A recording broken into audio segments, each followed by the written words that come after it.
Hi, this is Bhavna and you are watching Good Returns. आजकल हम लोग देख ही रहे हैं कि सोने और चांदी के भाव में बहुत ज्यादा उतार चढ़ाव देखने को मिल रहे हैं।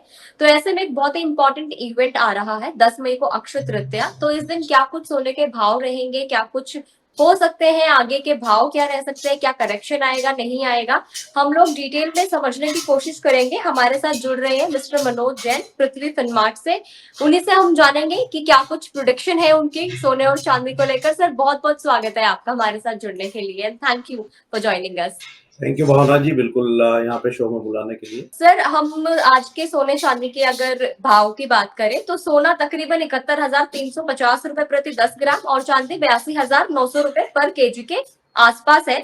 सोने ने अपना ऑल टाइम हाई बनाया था 12 अप्रैल को और उसने तकरीबन 75,000 का लेवल टच कर लिया था। अब इम्पोर्टेंट इवेंट है अक्षय तृतीया, तो आपको क्या लगता है कि सोने चांदी के भाव क्या कुछ रहने वाले हैं उस दिन? बिल्कुल, अक्षय तृतीया के लिए ये माना जाता है कि अक्षय तृतीया पे जो किया हुआ निवेश है वो अक्षय रहता है, मतलब वो कभी कम नहीं होता है। तो राइट। अक्षय तृतीया का एक विशेष महत्व जो है हमारे भारत देश में सदा से ही रहा है। जहाँ तक भावों की बात है तो बिल्कुल यहाँ पे हमने लगभग 75,000 तक सोने को और 86,000 तक चांदी को जाते हुए देखा था। यहाँ पे एक बड़ी रैली के पीछे जो मुख्य वजह अभी बनी हुई है, हम देख रहे हैं कि जो ग्लोबल सेंट्रल बैंक्स की जो बाइंग है सोने में वो लगातार बनी हुई है।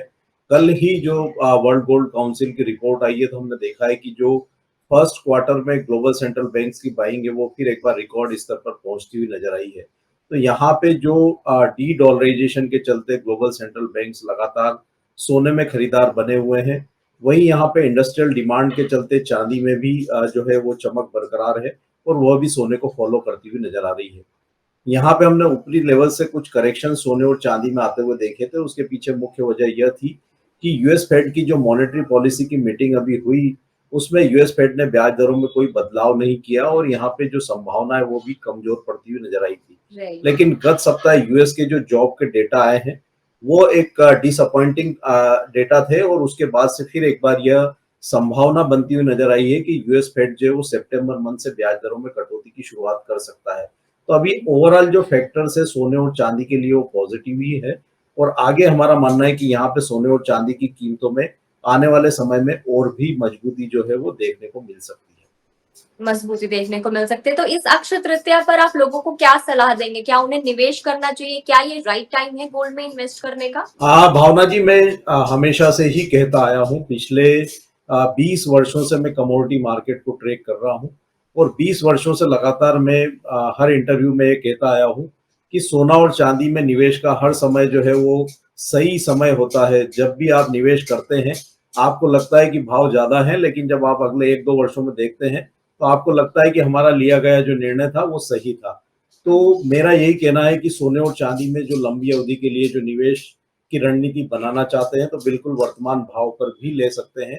और जो छोटे निवेशक हैं वो एसआईपी के रूप में, जैसे आप म्यूचुअल फंड में एसआईपी करते हैं, उसी तरह से सोने और चांदी में भी जो एसआईपी के रूप में यहाँ पे निवेश की शुरुआत कर सकते हैं। और ये एक अच्छा समय है। हमारा मानना है कि यहाँ पे डी डॉलराइजेशन और जो करेंसी की जो वॉलेटिलिटी है उसके चलते आगे भी सोने और चांदी में बढ़त जो है लंबी अवधि में बरकरार रहेगी। सर, एक प्रोडिक्शन सामने आ रही है कि 2030 तक जो सोने के भाव है वो 1.68 लाख पर 10 ग्राम तक हो सकता है, यानी कि 1,68,000। आपकी प्रोडिक्शन, क्योंकि आप 20 सालों से इस मार्केट में है, आपकी प्रोडिक्शन क्या कुछ कहती है? क्या 2030 तक ये लेवल टच हो जाएगा सोने का? अभी जो सोना ट्रेड हो रहा है वो $2,300 के आसपास इंटरनेशनल मार्केट में ट्रेड हो रहा है राइट। और 2030 तक हमारा मानना है कि एक बार यहाँ पे $3,000 तक के जो स्तर है वो देखने को मिल सकते हैं। तो वर्तमान लेवल से लगभग 30 से 35% तक की जो बढ़त है वो अगले 5 से 6 सालों में यहाँ देखने को मिल सकती है। लेकिन अगर जियोपॉलिटिकल टेंशन यहाँ पे कंटिन्यू रहते हैं और जो डी डॉलराइजेशन की तरफ पूरी दुनिया बढ़ रही है, अगर वो आगे भी कंटिन्यू रहता है तो निश्चित रूप से हम यहाँ पे $3,000 से ऊपर के भी भाव जो 2030 तक आते हुए देखें तो यहाँ पे एक जो तेजी है वो बरकरार रहेगी। 2030 तक हमारा मानना है कि एक बार कीमतें 1 लाख के स्तर को पार करती हुई नजर आएगी। इस वर्ष के अंत तक जो हम लक्ष्य यहाँ पे सोने का लेकर के चल रहे हैं वो 78,000। ये ईयर के एंड तक 78,000 हो सकता है। Very well said sir.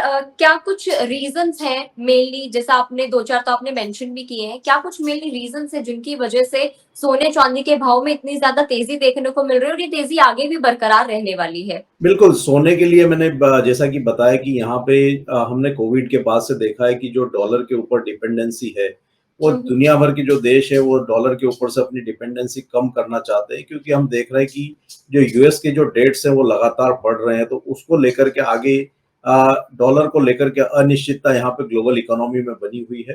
तो इसी के चलते जो ग्लोबल सेंट्रल बैंक्स है वो डॉलर के रिजर्व्स को शिफ्ट कर रहे हैं गोल्ड के रिजर्व्स में, और ये आगे भी बना रहेगा। दूसरा, हम देख रहे हैं कि जो जियोपॉलिटिकल टेंशन है वो लगातार यहाँ पे बने हुए हैं। हमने पहले रशिया यूक्रेन देखा था, फिर हमने इसराइल हमास देखा, फिर रिसेंट में हमने इसराइल ईरान देखा।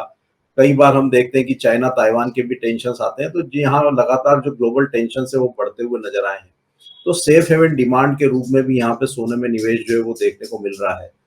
दूसरी एक और महत्वपूर्ण बात यह है कि हम जैसा कि लगातार कहते आ रहे हैं कि यूएस फेडरल रिजर्व यहाँ पे ब्याज दरों में कटौती की शुरुआत कर सकता है इस साल के सेकेंड हाफ में। तो यहाँ जब दुनिया भर के सेंट्रल बैंक्स अगर ब्याज दरों में कटौती की शुरुआत करेंगे तो लिक्विडिटी फिर एक बार यहाँ पे इन्फ्यूज होती हुई नजर आएगी ग्लोबल इकोनॉमी में। तो उसके चलते भी यहाँ पे सोने और चांदी की कीमतों में सपोर्ट जो है वो बने रहेंगे।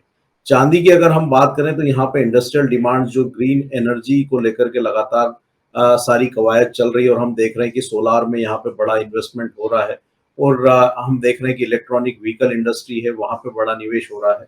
तो इन सारी चीजों के चलते चांदी की इंडस्ट्रियल डिमांड में लगातार बढ़त देखने को मिल रही है। और हमने देखा भी था कि वर्ष 2023 में भारत का भी जो चांदी का आयात है वो रिकॉर्ड स्तर पर पहुंचा था। तो ये सारी चीजों के चलते हुए आगे भी जो फैक्टर्स है, जो फंडामेंटल्स है सोने और चांदी के लिए, वो पॉजिटिव है, और वो यहाँ पे बढ़त इनकी बरकरार रखने में सपोर्ट करते हुए नजर आए। बिल्कुल। और जो लोग इस वक्त सोने में निवेश करने का मन बना रहे हैं, सोने की खरीदारी का मन बना रहे हैं, उनको क्या कुछ सजेशंस देना चाहेंगे आप? किन किन तरीकों से गोल्ड में इन्वेस्ट किया जा सकता है और किन बातों का ध्यान उनको इस वक्त रखना चाहिए? बिल्कुल, बहुत ही अच्छा प्रश्न आपने किया है भावना जी। यहाँ पे सोने में निवेश को लेकर के हमेशा जो है निवेशकों में एक ये कन्फ्यूजन की स्थिति रहती है कि वो कहाँ पे निवेश करें और कैसे करें। तो यहाँ पे बहुत सारे विकल्प जो है आज हमारे पास उपलब्ध हैं। हम अगर देखें तो ट्रेडिशनली हमारे पास केवल फिजिकल गोल्ड का ही ऑप्शन हुआ करता था, लेकिन आज हम देख रहे हैं कि जो डिजिटल जो इकोनॉमी की बात हो रही है, तो हमारे पास निवेश के बहुत सारे विकल्प हैं। अगर छोटे निवेशक हैं जिनकी जो सेविंग्स है वो छोटी होती है, तो वो यहाँ पे एनएसई और बीएसई पे जो गोल्ड के एक्सचेंज ट्रेडेड फंड है लिस्टेड, वहां पे निवेश की शुरुआत कर सकते हैं। और अगर आप सोने में निवेश की शुरुआत करना चाहते हैं तो आप 100 रुपीज के मिनिमम जो है इन्वेस्टमेंट से भी शुरुआत कर सकते हैं। गोल्ड के 1 ग्राम का 100वां हिस्सा यहाँ पे ट्रेड होता है, तो लगभग 70 रुपए से आप सोने के निवेश की शुरुआत कर सकते हैं।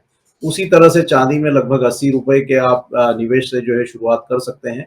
तो जो छोटे निवेशक हैं, जो छोटे छोटे रूप में अपनी सेविंग्स को यहाँ पे कैपिटलाइज करना चाहते हैं सोने और चांदी में निवेश के लिए, तो वो गोल्ड ईटीएफ के माध्यम से जा सकते हैं। दूसरा, यहाँ पे जो बहुत ही लंबी अवधि के निवेशक हैं और जिनको फिजिकल में गोल्ड नहीं खरीदना है, तो भारत सरकार के जो सोवरेन गोल्ड बॉन्ड्स हैं वो एक बेहतर विकल्प है। हम देखते हैं कि 8 साल वहां पे मैच्योरिटी रहती है।